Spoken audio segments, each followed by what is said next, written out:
សួស្តីអ្នកទាំងអស់គ្នានេះគឺជាអេពីសូតទី1របស់ Channel Podcast វិភាគកីឡាខ្ញុំសម្រាប់ចិត្តបង្កើត Channel វិភាគកីឡានេះឡើងក្នុងគោលបំណងពីរធំៗគឺគោលបំណងទី1ខ្ញុំនឹងធ្វើវីដេអូចែករំលែកទៅកាន់បងប្អូនទាក់ទិនទៅនឹងព័ត៌មានកីឡាដែលទើបតែនឹងធ្វើការអាប់ដេតថ្មីៗដែលព័ត៌មានកីឡាទាំងអស់នោះភាគច្រើនគឺសុទ្ធតែទាក់ទងទៅនឹងវិស័យបាល់ទាត់គោលបំណងទី2ក្រោយពីធ្វើវីដេអូទាក់ទិនទៅនឹងព័ត៌មានកីឡាហើយខ្ញុំបានសម្រេចចិត្តធ្វើការវិភាគវិញ្ញាដកស្រង់យកនូវគំនិតអប់រំល្អៗចេញពីព្រឹត្តិការណ៍កីឡាទាំងអស់នោះដើម្បីយកមកវិភាគជួយបងប្អូនទាំងអស់គ្នាទុកជាបទពិសោធន៍ឬក៏សម្រាប់យកមកប្រើប្រាស់ក្នុងជីវភាពរស់នៅប្រចាំថ្ងៃរបស់អ្នកទាំងអស់គ្នាបានក្នុងអេពីសូតដំបូងរបស់ខ្ញុំសូមលើកយកសម្ដីមួយឃ្លារបស់ខ្សែប្រយុទ្ធសញ្ជាតិប៉ុបទូហ្គាល់គឺកីឡាករ Cristiano Ronaldo ដែលបរិះវ័យ40ឆ្នាំរកនេះបានពោលពាក្យមួយឃ្លាយ៉ាងដូចនេះថាខ្ញុំមិនសល់ពេលច្រើនឆ្នាំទៀតនោះទេនៅក្នុងវិស័យបាល់ទាត់ខ្ញុំស្រឡាញ់បាល់ទាត់ហើយដូច្នោះហើយរាល់ការប្រកួតទាំងអស់សុទ្ធតែជាការប្រកួតដ៏សំខាន់សម្រាប់ខ្ញុំនៅក្នុងចំណុចបន្ទាប់ខ្ញុំនឹងលើកយកពីវិធីសាស្ត្រមួយចំនួនដែលជួយឲ្យអ្នកទាំងអស់គ្នាក្លាយជាមនុស្សម្នាក់ដែលមានផ្នែកកំណត់ដូចជាកីឡាករ Cristiano Ronaldo ដែរពាក្យតាស្រឡាញ់នៅក្នុងវចនានុក្រមរបស់ព្រះសង្ឃរាជនាថមានន័យថាកប់ចិត្តពេញចិត្តមនុស្សដែលស្រឡាញ់អ្វីមួយខ្លាំងពួកគេនឹងស្វែងរកវិធីសាស្ត្រគ្រប់បែបយ៉ាងធ្វើយ៉ាងណាក៏ដោយឲ្យតែកិច្ចការងារដែលពួកគេស្រឡាញ់ទទួលបានភាពជោគជ័យប្រសិនបើអ្នកទាំងអស់គ្នាគឺជាអ្នកគាំទ្ររបស់កីឡាករ Cristiano Ronaldo នោះអ្នកទាំងអស់គ្នាប្រហែលជាដឹងរឿងរ៉ាវទាក់ទិនទៅនឹងគាត់មួយចំនួនជាពុំខានតារាឆ្នាំ Cristiano Ronaldo គឺជាកីឡាករម្នាក់ដែលស្រឡាញ់បាល់ទាត់ខ្លាំងរាល់ការប្រកួតទាំងអស់មិនថាជាការប្រកួតតូចឬក៏ជាការប្រកួតធំនោះទេគឺគាត់តែងតែលេងឲ្យអស់ពីសមត្ថភាពរបស់គាត់ជានិច្ចជាស្ដែងមកទល់នឹងពេលនេះបើទោះបីជាគាត់មានវ័យ40ឆ្នាំទៅហើយក្តីក៏គាត់នៅតែអាចបង្ហាញខ្លួនលេងឲ្យក្រុមជម្រើសជាតិរបស់គាត់នៅឯព្រឹត្តិការណ៍នៃពានរង្វាន់ World Cup នៅឆ្នាំ2026ខាងមុខនេះតើហេតុអ្វីបានជាយើងត្រូវស្រឡាញ់អ្វីដែលយើងកំពុងធ្វើនៅពេលបច្ចុប្បន្ននេះហើយហេតុអ្វីបានជាយើងត្រូវរៀនសូត្រតាម Cristiano Ronaldo មូលហេតុដែលយើងត្រូវចេះស្រឡាញ់ការងារឬក៏ទូនាទីដែលយើងកំពុងធ្វើនៅពេលបច្ចុប្បន្ននេះព្រោះដើម្បីធ្វើឲ្យយើងក្លាយជាមនុស្សម្នាក់ដែលមានតម្លៃនិងភាពជោគជ័យខ្លាំងជាងមុនអតីតខ្សែប្រយុទ្ធរបស់ក្រុមបិសាចក្រហម Manchester United គឺកីឡាករ Cristiano Ronaldo គឺជាឧទាហរណ៍ដ៏ល្អបំផុតមួយមូលហេតុដែល Ronaldo នៅតែអាចស៊ើបបំពេញសំណាញ់ទីរកគ្រាប់បាល់បានជាហោហែបើទោះបីជាគាត់មានវ័យ40ឆ្នាំទៅហើយក្តីព្រោះដោយសារតែគាត់គឺជាកីឡាករម្នាក់ដែលចេះមើលថាសុខភាពរបស់គាត់បានល្អដើម្បីអាចមានសុខភាពល្អនិងរាងកាយរឹងមាំបានគាត់បានដាក់វិន័យចំពោះខ្លួនឯងជាច្រើនខ្ញុំសូមបើកវងកញ្ចក់បន្តិចទៅចុះសម្រាប់បងប្អូនដែលចង់តាមដាន podcast បែបវិភាគកីឡាបែបនេះសូមអ្នកទាំងអស់គ្នាជួយគាំទ្រ channel របស់ខ្ញុំម្នាក់មួយផងណាវិធីសាស្ត្រទី1ស្រឡាញ់សុខភាពខ្លួនឯងទ្រព្យសម្បត្តិឋានៈបុណ្យស័ក្តិជំនាញឬកិច្ចការងារទាំងឡាយណាដែលយើងប្រាថ្នាចង់បានគង់នឹងខ្លាចជាការពិតនៅថ្ងៃណាមួយជាពុំខានហើយដើម្បីទទួលបានភាពជោគជ័យក្នុងកិច្ចការងារទាំងអស់នោះរឿងដែលចាំបាច់បំផុតដែលអ្នកទាំងអស់គ្នាត្រូវធ្វើនោះគឺត្រូវមើលថែសុខភាពរបស់ខ្លួនឯងឲ្យបានល្អមានកីឡាករជាច្រើនពួកគេមានទេពកោសល្យខ្លាំងណាស់ប៉ុន្តែអាជីពរបស់ពួកគេបែរជាដងក្បាលចុះទៅវិញព្រោះដោយសារតែបញ្ហាសុខភាពទូយ៉ាងដោយខ្សែបម្រើរបស់ក្រុមជម្រើសជាតិដាណឺម៉ាកគឺកីឡាករ Christian Eriksen បានកាំងបេះដូងដួលសន្លប់នៅលើទីលានក្នុងជំនួបរវាងក្រុមជម្រើសជាតិដាណឺម៉ាកទៅជាមួយនឹងក្រុមជម្រើសជាតិហ្វាំងឡង់ក្នុងពានរង្វាន់យូរ៉ូឆ្នាំ2021ដោយកីឡាករ Christian Eriksen មានជំងឺកាំងបេះដូងហើយដូច្នោះហើយបានធ្វើឲ្យក្រុម Inter Milan បានសម្រេចចិត្តបញ្ចប់កងត្រាជាមួយនឹងគាត់តែម្ដង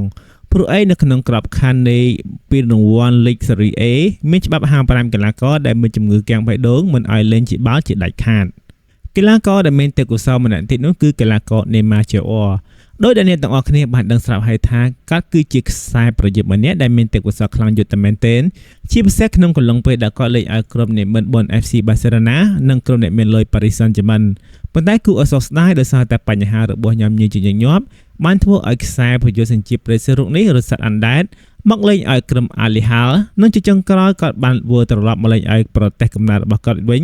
គឺក្លឹប FC Santos ខ្ញុំពិតជាមានការសោកស្ដាយយ៉ាងខ្លាំងចំពោះទេពកោសល្យរបស់គាត់ព្រោះវ័យត្រឹមតែ33ឆ្នាំគូណាស់តែនៅក្រឡុកលេងនៅក្លឹបធំៗនៅតំបន់អឺរ៉ុបបានត្រូវបើយើងក្រឡេកមកមើលខ្សែប្រយុទ្ធសញ្ជាតិប៉ុបទូហ្គាល់ Cristiano Ronaldo នេះវិញមូលហេតុដែលគាត់នៅតែអាចរត់លើទៅលានបានព្រោះដោយសារតែគាត់មានវិន័យនិងមានសុខភាពល្អនោះឯងវិធីសាស្ត្រទី2ធ្វើអ្វីដែលយើងស្រឡាញ់ប្រសិនបើអ្នកទាំងអស់គ្នាខិតខំមកអស់ពីសមត្ថភាពហើយប៉ុន្តែនៅតែមិនតាន់ទទួលបានជោគជ័យសាកសួរខ្លួនឯងទៅមើលថាតើការងាររាល់ថ្ងៃហ្នឹងគឺជាការងារដែលបងប្អូនស្រឡាញ់មែនដែរឬទេ ដោយស្ថាបនិករបស់ក្រុមហ៊ុន Apple គឺលោក Steve Jobs ធ្លាប់លើកឡើងយ៉ាងដូចនេះថាវិធីសាស្ត្រតែមួយគត់ដើម្បីធ្វើការងារដ៏អស្ចារ្យគឺត្រូវស្រឡាញ់អ្វីដែលអ្នកកំពុងធ្វើ The only way to do the great work is to love what you do អតីតកីឡាកររបស់ក្រុម Teresa ឬ Madrid គឺខ្សែប្រជាជនជាតិ Gareth Bale បានសម្រេចចិត្តចូលនៅវត្តពិបាកទាត់ក្រោយពេលដែលគាត់យល់ឃើញថាអាជីពជាកីឡាករបាល់ទាត់លែងស័ក្តិសមនឹងគាត់ទៀតហើយនៅទីបំផុតគាត់បានប្រកាសព្យឺស្បែកជើងពីក្នុងវិស័យបាល់ទាត់ក្នុងឆ្នាំ2023 រួចហើយគាត់បានចាប់យកអាជីពធ្វើជាអ្នកវាយកូនហ្គោលជំនួសវិញប្រសិនបើអ្នកទាំងអស់គ្នាកំពុងតែមានអារម្មណ៍ថាអ្នកទាំងអស់គ្នាស្វែងរកអ្វីដែលខ្លួនឯងស្រឡាញ់មិនតាន់ឃើញឬស្វែងរកខ្លួនឯងមិនតាន់ឃើញនោះខ្ញុំសូមណែនាំឲ្យបងប្អូនទាំងអស់គ្នាទៅអានសៀវភៅមួយក្បាលដែលមានចំណងជើងថា Ikigai ដែលនៅក្នុងសៀវភៅមួយក្បាលនេះនឹងធ្វើឲ្យអ្នកទាំងអស់គ្នាស្វែងរកមូលហេតុដែលយើងត្រូវក្រោកឡើងពីព្រលឹមដើម្បីទៅធ្វើអ្វីមួយដែលយើងធ្វើហើយធ្វើទៀតមិនចេះធុញទ្រាន់វិធីសាស្ត្រទី3មានវិន័យចំពោះខ្លួនឯងតើអ្នកទាំងអស់គ្នាមិនដឹងទេថាតើកីឡាករ Cristiano Ronaldo ចំណាយពេលហ្វឹកហាត់ក្នុងមួយថ្ងៃប្រហែលម៉ោងអញ្ចឹងអ្នកទាំងអស់គ្នាសាទីលេងមើលថាតើពួកដូគាត់ចំណាយពេលប្រហែលម៉ោងក្នុងមួយថ្ងៃដើម្បីហ្វឹកហាត់អញ្ចឹងខ្ញុំសាររាប់ពី1ដល់5 1 2 3 4 5អូខេអញ្ចឹងគឺចម្លើយនោះគឺថាកីឡាករ Cristiano Ronaldo គឺគាត់ចាយពេលវេលារហូតដល់4ម៉ោងក្នុងការហ្វឹកហាត់ជារៀងរាល់ថ្ងៃគឺគាត់ហ្វឹកហាត់ទាំងនៅក្លឹបជាមួយនឹងមិត្តរួមក្រុមផងនិងថែមទាំងហ្វឹកហាត់នៅផ្ទះបន្ថែមទៀតផងដែរអញ្ចឹងហើយមកយើងសង្កេតឃើញថាគាត់នឹងមានកាយសម្បទារឹងមាំយកតែមែនទែនអញ្ចឹងនៅក្នុងវិស័យបាល់ទាត់ប្រសិនបើយើងមានកាយសម្បទាមិនរឹងមាំនិងមិនមានសុខភាពល្អនោះទេប្រកាសថាយើងមិនអាចតស៊ូជាមួយនឹងបញ្ហារបួសបានឡើយទូយ៉ាងដូចជាកីឡាកររបស់ក្រុម Atletico Madrid គឺកីឡាករ Marcos Colon ដែលក៏ទៅតែប្រកាសចូលនៅវត្តពិបាកទាត់តាំងវ័យក្មេងដោយសារតែបញ្ហារបួសដាច់សរសៃ ACL ដែលគាត់នឹងគឺមានវ័យក្មេងយូរតែមែនទេគាត់មានវ័យត្រឹមតែ19ឆ្នាំតែប៉ុណ្ណោះវិធីសាស្ត្រទី4បណ្ដុះទម្លាប់ថ្មីខ្ញុំសូមទទួលស្គាល់ថាគ្មានអ្វីដែលពិបាកធ្វើជាងការរក្សាវិន័យឲ្យបានខ្ជាប់ខ្ជួននោះទេដំណឹងល្អនោះគឺថារាល់ទម្លាប់ឬក៏វិន័យទាំងអស់គឺសុទ្ធតែអាចបណ្ដុះបណ្ដាលបានទាំងអស់ខ្ញុំធ្លាប់អានសៀវភៅមួយក្បាលដែលមានចំណងជើងថា The Power of Habit ដែលនិពន្ធដោយលោក Charles Duhigg ដោយនៅក្នុងសៀវភៅមួយក្បាលនេះបានលើកឡើងថាមនុស្សយើងម្នាក់ៗអាចធ្វើការផ្លាស់ប្ដូរទម្លាប់ឬក៏បង្កើតទម្លាប់ថ្មីដែលត្រូវការរយៈពេលត្រឹមតែពី10ទៅ21ថ្ងៃតែប៉ុណ្ណោះប៉ុន្តែបើតាមបទពិសោធន៍ជាក់ស្ដែងរបស់ខ្ញុំអាចកែប្រែទម្លាប់ឬក៏បណ្ដុះទម្លាប់ថ្មីដែលប្រើពេលត្រឹមតែ1សប្តាហ៍តែប៉ុណ្ណោះអញ្ចឹងប្រសិនបើអ្នកទាំងអស់គ្នាជាអ្នកគាំទ្ររបស់កីឡាករ Cristiano Ronaldo មែននោះចឹងអ្នកទាំងអស់គ្នាអាចយកគាត់ធ្វើជាគំរូឬក៏យើងដើរតាមគន្លងរបស់គាត់បានហើយនៅក្នុងវិស័យបាល់ទាត់វិញមានកីឡាករក្មេងៗជាច្រើនសុទ្ធសឹងតែយកគាត់ធ្វើជាគំរូទូយ៉ាងដូចជាកីឡាករ Alessandro Garnacho, Kylian Mbappé រួមទាំងកីឡាករក្មេងៗជាច្រើនទៀតនៅជុំវិញពិភពលោកវិធីសាស្ត្រទី5ជ្រើសរើសទទួលទានរបបអាហារដ៏ត្រឹមត្រូវបន្ទាប់ពីការមានវិន័យចំពោះខ្លួនឯងនិងការហាត់ប្រាណដើម្បីឲ្យមានកាយសម្បទារឹងមាំហើយនោះ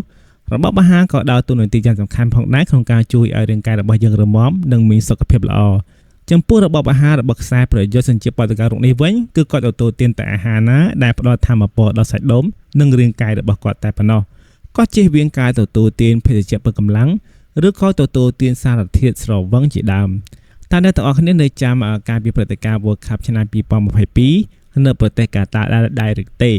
ដែលនៅកាលនោះ Ronaldo បានច្រានចោលភេសជ្ជៈកូកាកូឡាចេញពីមុខរបស់គាត់ហើយគាត់បានផ្ដល់ដំបូន្មានឲ្យពួកយើងនឹងផឹកទឹកសុទ្ធជំនួសវិញទើបមានសុខភាពល្អវិធីសាស្ត្រទី6ចំណាយពេលវេលាជាមួយនឹងមនុស្សជាទីស្រឡាញ់របស់អ្នកបន្ទាប់ពីសម្រាប់ពីកិច្ចការងារប្រចាំថ្ងៃហើយយើងគួរតែយកពេលវេលាដែលនៅសេសសល់ទាំងអស់ហ្នឹងយកមកចំណាយពេលជាមួយនឹងមិត្តភ័ក្តិរបស់យើងឬក៏ជាមួយនឹងសមាជិកគ្រួសាររបស់យើងពីព្រោះពួកគាត់គឺជាកម្លាំងចិត្តដ៏ល្អបំផុតសម្រាប់យើងនិងជាមូលហេតុដែលធ្វើឲ្យយើងខិតខំប្រឹងធ្វើអ្វីគ្រប់បែបយ៉ាងដើម្បីគុំគ្រួសារទាំងមូល